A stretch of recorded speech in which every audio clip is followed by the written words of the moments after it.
자, 교재 188쪽이고요. 자, 이제 이걸 볼 건데 어떻게 제가 방금 설명드린 걸 적용시키는지 한번 보여드리겠습니다. 어떤 자판기에서 판매되는 음료수의 용량은 평균이 150, 표준 편차가 5ml인 정규 분포를 따른다고 한다. 어떤 자판기에서 판매되는 음료수의 용량은 평균 이렇게 나와 있으면 그냥 평균이라고 나와 있잖아요. 이건 그냥 기본적으로 모평균을 얘기하는 거예요. 그 자판기에 있는 모든 음료수에 대한 평균. 그게 바로 모평균인 거예요.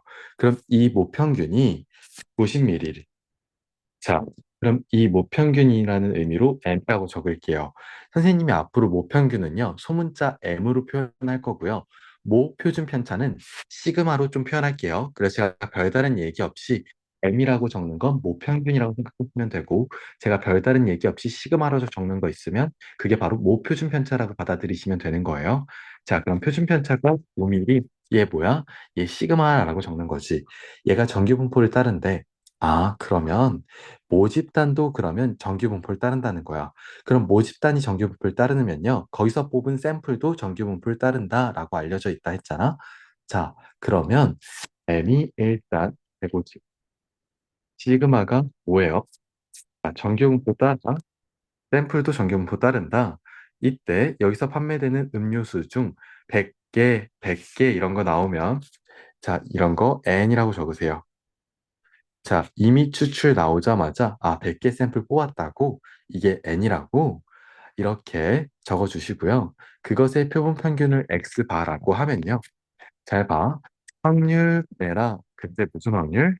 X바가 자, 149 이상 151 이하일 확률을 오른쪽 표준 정규 분포를 기준으로 구하시오라고 했습니다. 여러분, 전혀 어려울 게 없어요. 어차피 X라는 기준에 있었던 확률 변수에 대해서 정규 분포를 따른다면, 모집 단위 정규 분포를 따른다면, 그걸 가지고 뽑은 표본도 정규 분포를 따른다고 했죠. 그러면 기존의 모평균이 150이었고, 모표준 편차가 5였다면, 표본의 크기 n이 100이라고 했으니, 이 표본 평균의 평균은 그냥 모평균과 같아요. 150. 자, 이 표본 평균의 표준 편차는 뭐예요? 기존에 있었던 모 표준 편차를 루트 n으로 나누는 건데, 루트 n은 10이고요. 모 표준 편차는 5였어요. 그럼 이게 0.5, 즉 2분의 1이네요. 자, 됐어요. 그러면 x바라는 확률 변수도 모집 단위 정규 분포를 따랐으니 얘도 정규 분포를 따른다. 그래서 걔의 평균은 150이고 걔의 표준 편차는 2분의 1이다.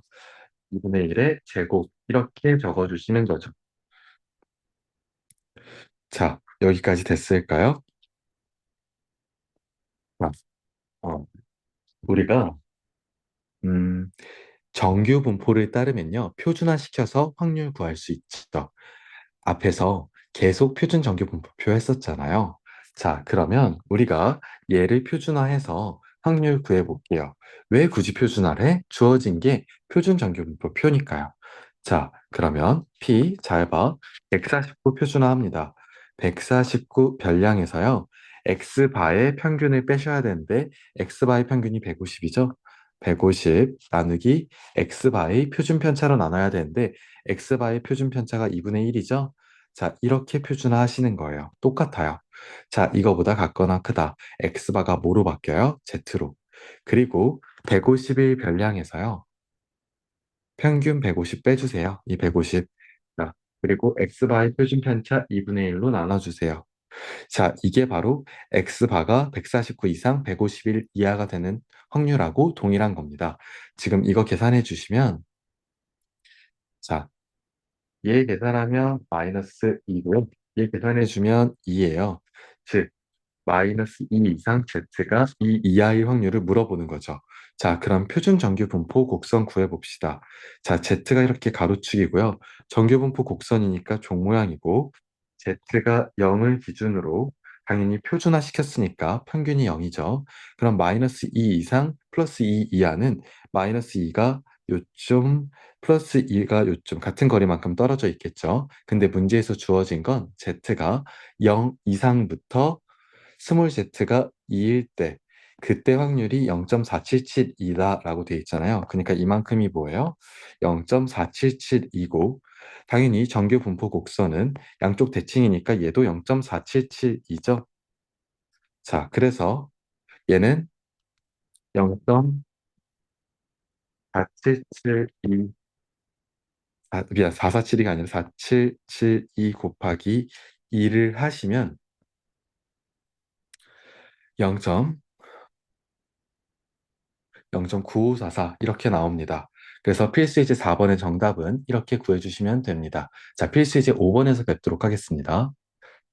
자, 이런 문제 잘 해결하기 위해서 문제 풀 때 뭐가 n이고 뭐가 m이고 뭐가 시그마고 뭐가 n인지 뭐가 모평균이고 뭐가 모표준 편차고 뭐가 표본의 크기인 건지 이런 걸 문제 읽으면서 사사삭 바로 골라내셔야 돼요. 그래서 저도 생각해보면 학생이었을 때 통계를 좀 공부하다 보면 내용이 어렵진 않아. 그냥 용어가 너무 생소하다 보니까 우리가 문제가 보통 통계가 추정해서 좀 헷갈리는 게 용어가 좀 서술되어서 나와 있어. 서술되어서 쭉 나와 있을 때 거기서 주어지는 여러 가지 값들이 어떤 거에 매칭이 돼 있는지 우리가 한 번에 골라낼 수 있으면 그냥 산수 계산만 하면 되는 문제인 건데 이 부분에 대한 개념 정리가 확실히 안 돼 있으면 나한테 이런 주어지는 숫자들이 뭐가 분산이고 뭐가 평균이고 뭐가 표준 편차인지 구분하지 못해서 틀리는 거란 말이에요. 근데 이것만 구분할 수 있으면 제가 말씀드렸다시피 통계가 경우의 수, 확률, 통계 중 통계가 가장 쉬워요. 가장 쉬운 단원이니까 이 용어에 대해서 개념만 좀 정확하게 구분이 될 수 있으면 됩니다. 그래서 문제 딱 봤을 때 주어지는 값들을 어떤 값으로 분류할 수 있는지 이 연습만 좀 잘 돼 있으시면 돼요. 그래서 제가 문제 잘 읽으면서 이게 m이야, 이게 시그마야, 이게 n이야 이렇게 체크할 겁니다. 자, 여러분도 같이 체크하시면서 따라오시면 됩니다. 필수예제 5번에서 뵙도록 할게요.